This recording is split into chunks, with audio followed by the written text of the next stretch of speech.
Welcome back to the Vertu YouTube channel. Now, as car people, we like stuff that's new, don't we? Well, the Chinese SUVs have stormed the UK market and they are taking over. And this is the Omoda 5. Omoda came to us around about 2 years ago. Chery own them, and we've seen JQ and Omoda and Cherries all over the show. They're meant to be a rival to the Nissan Qashqai, the Ford Kuga, the Kia Sportage. Well, we're about to find out to see if the Omoda 5 lives up to those household names.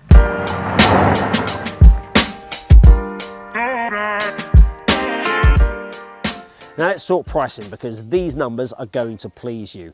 This could be yours for £26,574, and this is a top of the range spec. This is the Noble spec, which I'll talk about a little bit more on the inside. Now that is from a Vertu dealership today, as in the day of filming, and that is incredibly affordable for a fully fledged SUV. Now, in terms of design, I think we can all agree this looks very, very nice indeed from the front. We've got that aggressive looking large grille, obviously Omoda written across here in chrome, and this is obsidian black, which is a standard colour for this particular spec. And remember, this is a top of the range spec, so it looks slightly sportier than the entry level models. I really, really like the lights, and I really like this sort of carbon fibre effect air intake. It just looks very, very smart. Now, this also sits on 19-inch alloy wheels, and that black and red brake caliper combo looks nice on any car, and this is no exception. What you'll notice as well, we've got those sort of chrome roof bars, we've got that sort of shark's fin antenna, and then the back is slightly sloped, a little bit like the Toyota CHR, a little bit like, if you squint, the Jaguar I-Pace. I think that sort of slight sort of design difference between this and the JQ is notable. You've got to make them look different if you're bringing out two cars under the same banner. And I think it looks very, very nice, in keeping, dare I say, a little bit better than stuff like the Nissan Qashqai and the Kia Sportage. Now, as we go around to the back and talk about the boot, let's talk about dimensions as well. This is actually 4,400 millimetres long and around about 1,830 wide. And the wheelbase is around about 2,600-ish. So it's actually quite a compact SUV. Remember, to rival the Qashqai, not to rival the X-Trail. It's not going to be the mammoth sort of SUV. But let's talk about the back briefly before I open the boot. It's got those sort of exhaust there that are split. I really quite like that. It's not got the double exhaust together, a little bit Range Rover-esque, and it's got touches of chrome as it has on the sort of roof rails and stuff. It looks very, very nice indeed. Now, every good SUV needs a solid boot, and this has got around about 380 litres of boot space. Now, we were comparing that to like a JQ7 and comparing that to an XC60. Again, we've done those cars very, very recently. Go click on those if you want to have a look. But those have got bigger boots, substantially bigger boots. But this is in keeping with those sort of mid-size SUVs, definitely bigger than those crossovers as well. 380 litres, plenty of space. We've also got a little bit of under floor space as well there for any sort of spare tyres or whatnot that you need. But that is a very, very good boot as well. And a major plus point, I know it's not always a given, it's got a remote tailgate as well. So you push that and there we go, we are shut. So it ticks the boxes for me when it comes to space. Let's jump on the inside. Right, on the inside of here, I am very, very pleased. You've got to remember, this is perfectly priced considering the amount of spec you actually get. I am lucky enough to be in the Noble version. Now, there are three trims. There's Comfort, Night, as in Knight, as in the Dark Knight, and then you've got the Noble version, and this is fully loaded. So I've got for a start, let's talk about the seats. Now, these are fantastic. Full leather, got a little bit of sort of white sort of lining round the side as well. Full leather, really, really like them. Fully electric, and when I say they go back, they go all the way back. Literally, if you had to sleep in your car, this is the car to do it, especially the front seats. They go all the way back and lay back like a bed, or say premium economy on on a Virgin Atlantic or something like that. It's very, very good. Talking more about the build quality and sort of comfort of this vehicle, this centre console is very, very nice. It is got 2 tiers to it as well, like the JQ. It's not going anywhere either. It's not plasticky or horrible. It's all a very nice textured leather effect, and it's full of storage, which I'll come onto in a moment. But let's do the hard plastic test, or the squidge test as I like to call it. There's no hard plastic to be found. This is all leather, all across the dash. That is very squidgy sort of material. And then when we've got plastics, it reminds me of the old school sort of Jaguar or Mercedes my dad had. There's a little bit of effect there, smooth sort of plastic with a little bit of chrome effect through the middle. I just think it all looks very, very nice. Even this bit of the dash, very, very squidgy, leather effect. There's no hard plastic to be found, and considering the price point of this, and the fact that it's come from China and stuff, there'll be a lot of people scoffing, going, oh, I bet it's really cheap on the inside. No chance. Considering these things kind of look like Range Rovers, they've got really plush interiors as well. Let's talk about storage, because this centre console has plenty. So this is a cover that unveils 2 cup holders and a wireless charging pad with a little bit of a vent there as well, in case it gets a bit too hot. Love that. I've got a weird little cubby hole here. Weird little cubby hole number 1. Actually, I don't think there's any others, but that is odd. I mean, change, other stuff in there, sweets, maybe. What do you reckon? Sweets? Yeah, he's nodding. And then I've got a big cubby hole here, which also allows me for a little bit of ventilation to keep it cool, which is really, really good. That is large. Put a load of stuff in there, probably crisps and snacks mainly.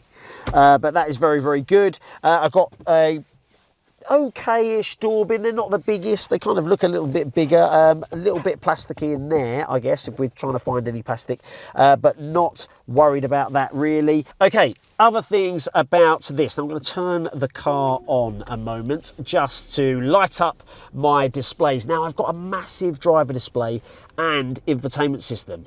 The driver display is exactly the same size, pretty much, roughly, as the infotainment system. I've got one big screen, but it's split into 2. I really like that. I really like, there's a lot of cars out there with a tiny little driver display. It's kind of any point in having it. I really like that, very HD. I can toggle around. I've got my media there. It tells me that I'm currently low on fuel. It tells me a lot here, and I really, really like that. The infotainment system, again, very easy to use. It's touch screen. We've got wireless Apple CarPlay and Android Auto, as we come to expect right now. The one thing I would say, I've got a few little shortcut buttons here, which is fine. So if I click AC, it brings up the climate control, but it is all on the screen. So I can't control the climate control from here, but I've got a little shortcut button, which is the AC button, and then I'm in and I'm ready to go. Then I can also click on seats, and they're heated and ventilated. That is really, really cool. I can have a cold bum, so can my passenger, or I can have a hot bum. That is fantastic. The only thing is I'd rather a little button as well. I want it all. I want a little button here, and I also want, and actually, one annoying thing, the climate control is nice little shortcuts for your fans down here. Needs to be a little shortcut button for the heated seats, I think, because it took me and the cameraman a little while to figure out where it was.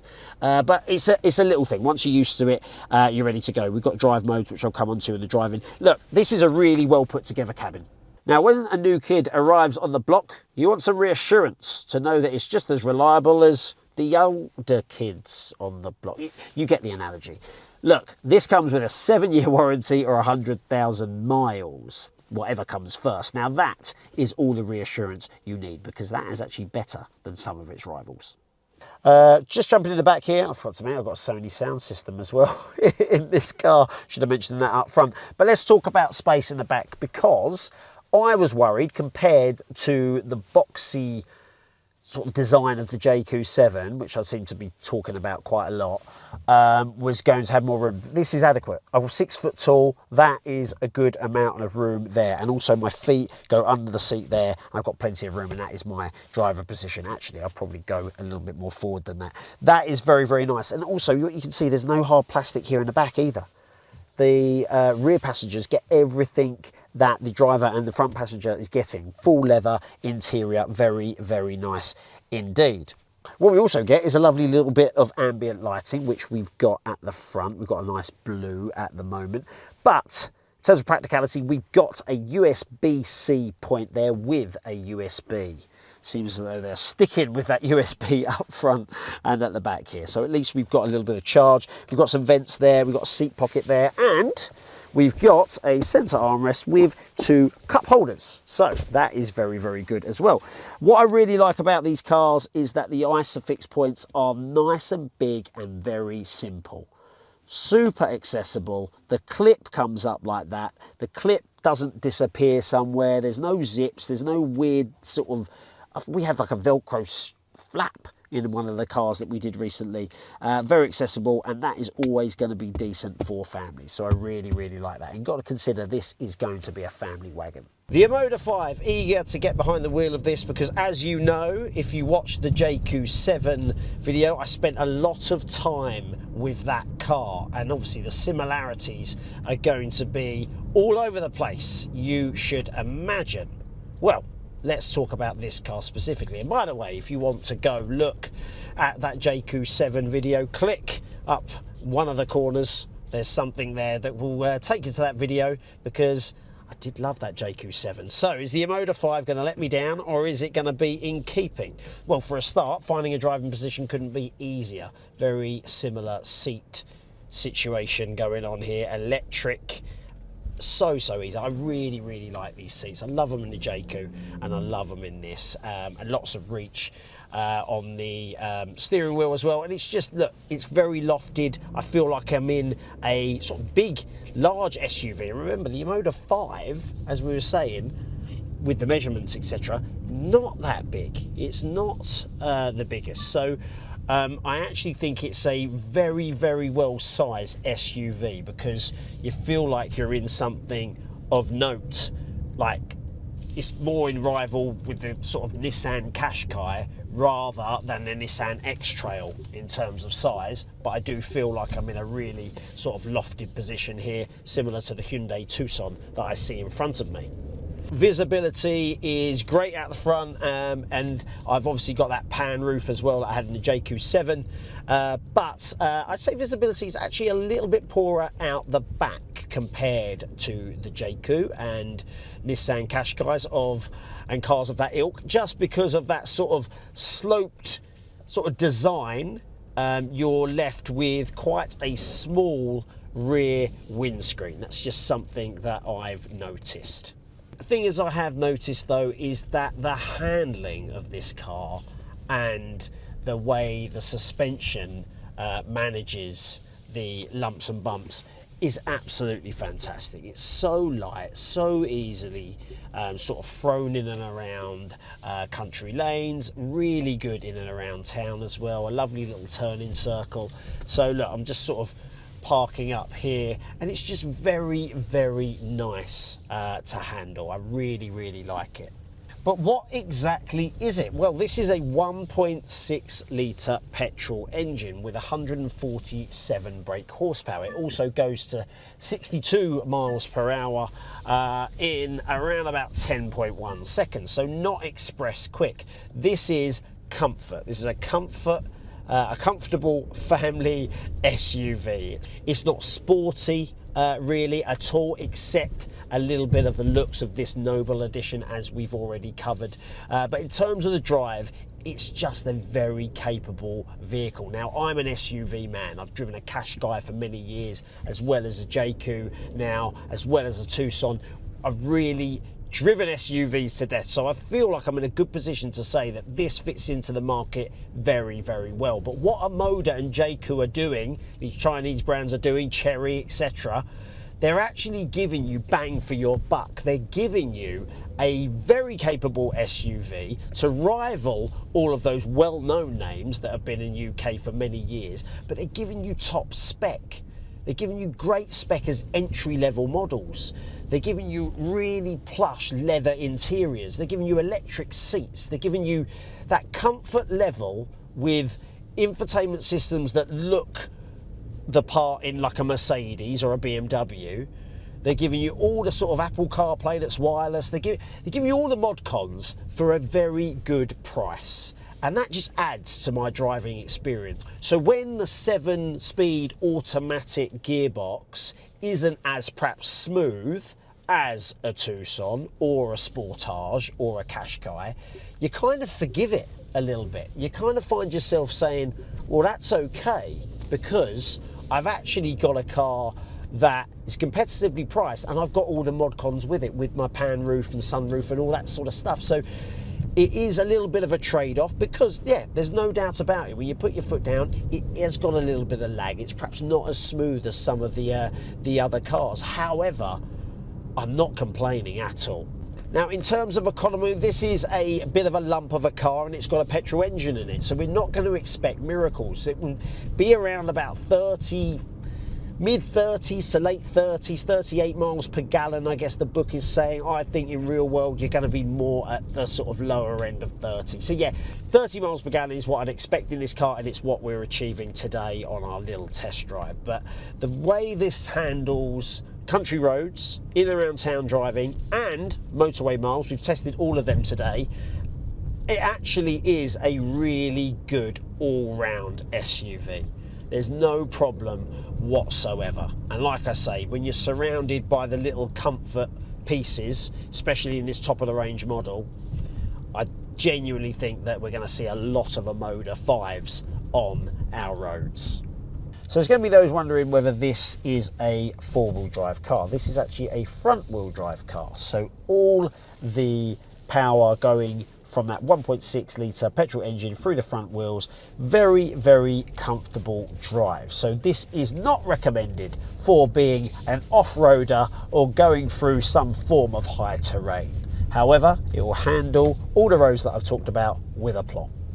That is the Omoda 5 done with. And what can I say about this car? Well, I knew I was going to like it because we've done a JQ recently, and it's not going to be a million miles away from that. I actually really like the styling of it as well.